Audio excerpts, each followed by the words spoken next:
मला माहिती नव्हतं, ते उद्धव ठाकरेंनाच माहिती होतं. मनसेचे संदीप देशपांडे, राजू पाटील आणि श्रीकांत शिंदे यांची मुंबईत बैठक झाल्याचं उद्धव ठाकरेंना माहिती होतं. आता पडद्यामागे काय चालू आहे ते फक्त उद्धव ठाकरेंनाच माहिती आहे. त्यांनीच या बैठकीची माहिती मला दिली. हे विधान आहे संजय राऊतांचं. त्याचं कारण ठरले ते कल्याण डोंबिवलीत मनसेनं एकनाथ शिंदे यांच्या पक्षासोबत केलेली आघाडी. दुसरीकडे मनसेचे नेते बाळा नांदगावकर यांनी माध्यमांना असं काही मुंबईत देखील होऊ शकतं का असं विचारताच राजकारणात काहीही घडू शकतं असं विधान केलेलं आहे. आता मनसेच्या स्थानिक नेत्यांनी स्थानिक पातळीवर घेतलेला निर्णय म्हणून कल्याण डोंबिवलीच्या निर्णयाकडे पाहिलं जात असलं तरी राज ठाकरेंनी या युतीला पाठिंबा दिला. त्यांच्या सहमतीनंच ही युती घडून आलेली आहे असं मनसेचे माजी आमदार राजू पाटलांनी सांगायला सुरुवात केलेली आहे. या एकूणच प्रकरणावरनं राजकारणात मात्र एक चर्चा जोरात सुरू झाली आहे. ती म्हणजे एकनाथ शिंदे आणि राज ठाकरे निवडणुकीपूर्वीच एकत्र होते का? ते एकमेकांना प्रोटेक्ट करण्याचं काम करत होते का? भाजपसहित शिंदेंच्या सोयीचं काम राज ठाकरेंनी केलंय का? आणि हे काम पूर्णत्वाला गेल्यानंतरच राज ठाकरे आता उद्धव ठाकरेंपासून वेगळे होतायत का? नेमके हे आरोप का होतायत? या आरोपांमध्ये किती तथ्य दिसतंय आणि राज ठाकरेंनी खरंच उद्धव ठाकरेंच्या पाठीत खंजीर खुपसलाय का? पाहूयात या व्हिडिओच्या माध्यमातून. तर नमस्कार मंडळी, तुम्ही बघताय बोल मंडळी यूट्यूब चॅनल. व्हिडिओची सुरुवात करूया ती म्हणजे हे आरोप नेमके का होतायत या मूळ प्रश्नापासून. तर उद्धव ठाकरे आणि राज ठाकरे हे सत्तेपासून काहीच जागा दूर राहिले. उद्धव ठाकरेंनी 160 जागा मुंबईत लढवल्या तर राज ठाकरेंनी 53 जागा लढवल्या.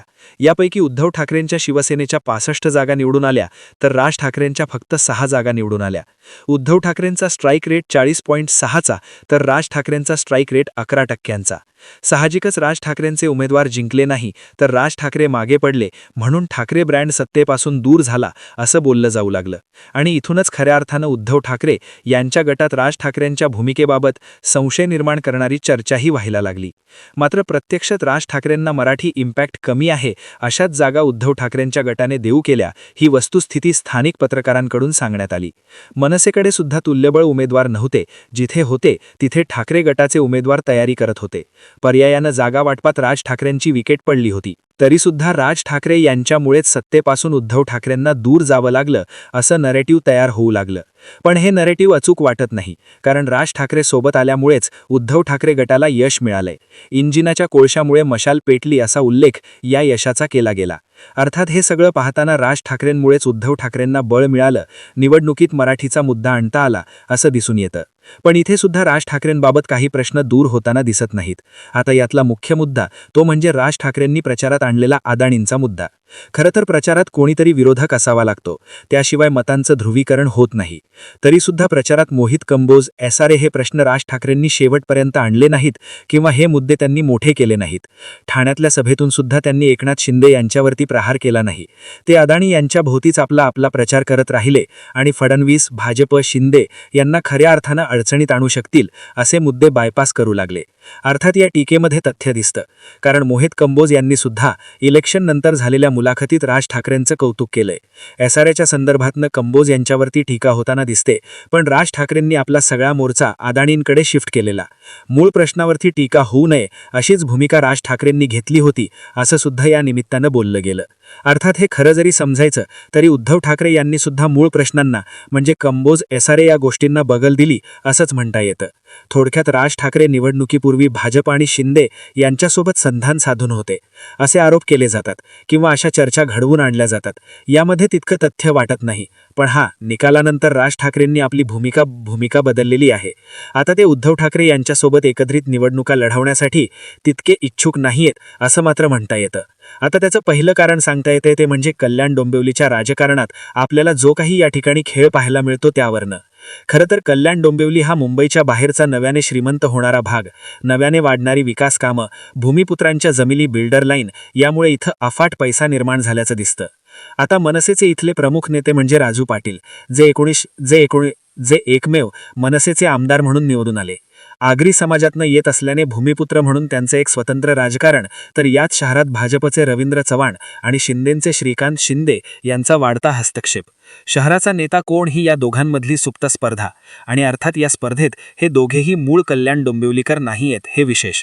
आणि मग त्यामुळेच आगरी मत, भूमिपुत्राचं राजकारण हे राजू पाटील यांच्या बाजूनं जाऊ शकतं किंवा आपल्या बाजूनही वोट बँक उभा राहावी म्हणून ते प्रयत्न करताना दिसतात.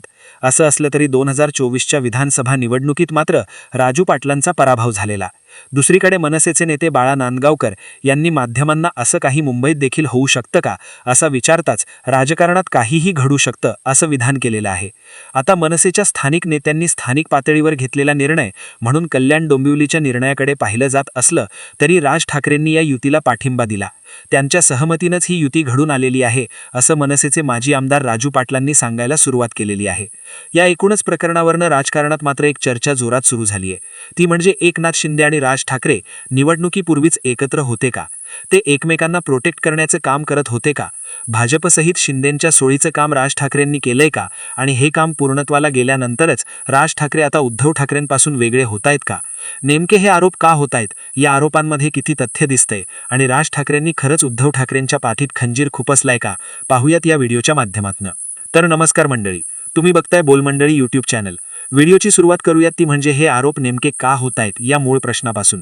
तर उद्धव ठाकरे आणि राज ठाकरे हे सत्तेपासून काहीच जागा दूर राहिले. उद्धव ठाकरेंनी 160 जागा मुंबईत लढवल्या तर राज ठाकरेंनी 53 जागा लढवल्या. यापैकी उद्धव ठाकरेंच्या शिवसेनेच्या 65 जागा निवडून आल्या तर राज ठाकरेंच्या फक्त 6 जागा निवडून आल्या. उद्धव ठाकरेंचा स्ट्राईक रेट 40.6चा तर राज ठाकरेंचा स्ट्राईक रेट 11%चा. साहजिकच राज ठाकरेंचे उमेदवार जिंकले नाही तर राज ठाकरे मागे पडले, म्हणून ठाकरे ब्रँड सत्तेपासून दूर झाला असं बोललं जाऊ लागलं. आणि इथूनच खऱ्या अर्थानं उद्धव ठाकरे यांच्या गटात राज ठाकरेंच्या भूमिकेबाबत संशय निर्माण करणारी चर्चाही व्हायला लागली.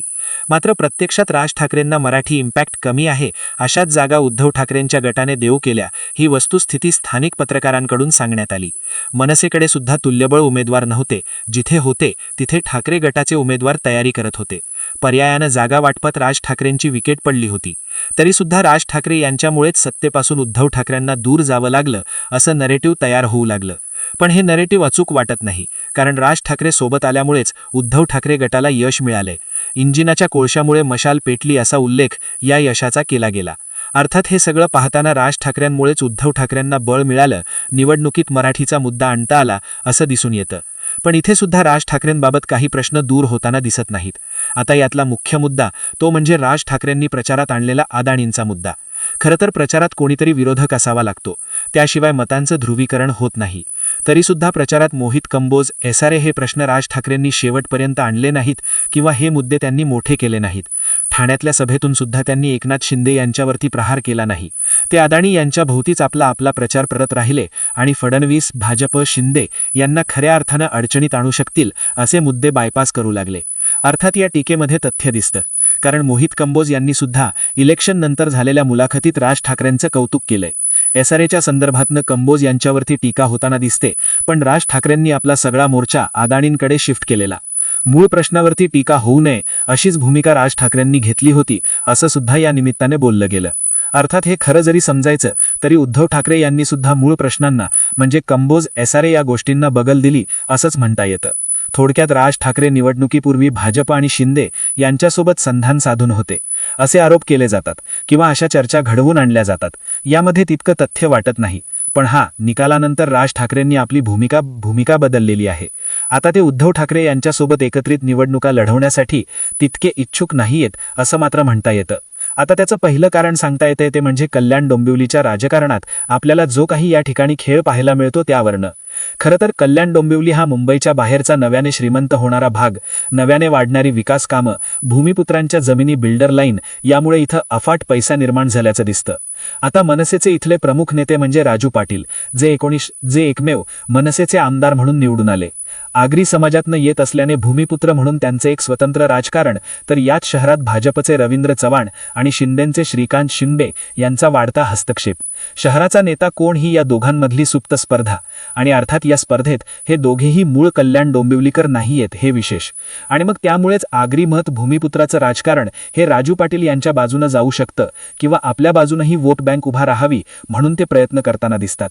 असं असलं तरी 2024च्या विधानसभा निवडणुकीत मात्र राजू पाटलांचा पराभव झालेला. दुसरीकडे मनसेचे नेते बाळा नांदगावकर यांनी माध्यमांना असं काही मुंबईत देखील होऊ शकतं का असा विचारताच राजकारणात काहीही घडू शकतं असं विधान केलेलं आहे. आता मनसेच्या स्थानिक नेत्यांनी स्थानिक पातळीवर घेतलेला निर्णय म्हणून कल्याण डोंबिवलीच्या निर्णयाकडे पाहिलं जात असलं तरी राज ठाकरेंनी या युतीला पाठिंबा दिला. त्यांच्या सहमतीनंच ही युती घडून आलेली आहे असं मनसेचे माजी आमदार राजू पाटलांनी सांगायला सुरुवात केलेली आहे. या एकूणच प्रकरणावरनं राजकारणात मात्र एक चर्चा जोरात सुरू झाली आहे. ती म्हणजे एकनाथ शिंदे आणि राज ठाकरे निवडणुकीपूर्वीच एकत्र होते का? ते एकमेकांना प्रोटेक्ट करण्याचं काम करत होते का? भाजपसहित शिंदेंच्या सोयीचं काम राज ठाकरेंनी केलंय का? आणि हे काम पूर्णत्वाला गेल्यानंतरच राज ठाकरे आता उद्धव ठाकरेंपासून वेगळे होतायत का? नेमके हे आरोप का होतायत? या आरोपांमध्ये किती तथ्य दिसतंय? आणि राज ठाकरेंनी खरंच उद्धव ठाकरेंच्या पाठीत खंजीर खुपसलाय का? पाहूयात या व्हिडिओच्या माध्यमातून. तर नमस्कार मंडळी, तुम्ही बघताय बोल मंडळी यूट्यूब चॅनल. व्हिडिओची सुरुवात करूयात ती म्हणजे हे आरोप नेमके का होतायत या मूळ प्रश्नापासून. तर उद्धव ठाकरे आणि राज ठाकरे हे सत्तेपासून काहीच जागा दूर राहिले. उद्धव ठाकरेंनी 160 जागा मुंबईत लढवल्या तर राज ठाकरेंनी 53 जागा लढवल्या. यापैकी उद्धव ठाकरेंच्या शिवसेनेच्या 65 जागा निवडून आल्या तर राज ठाकरेंच्या फक्त 6 जागा निवडून आल्या. उद्धव ठाकरेंचा स्ट्राईक रेट 40.6चा तर राज ठाकरेंचा स्ट्राईक रेट 11%. साहजिकच राज ठाकरेंचे उमेदवार जिंकले नाही तर राज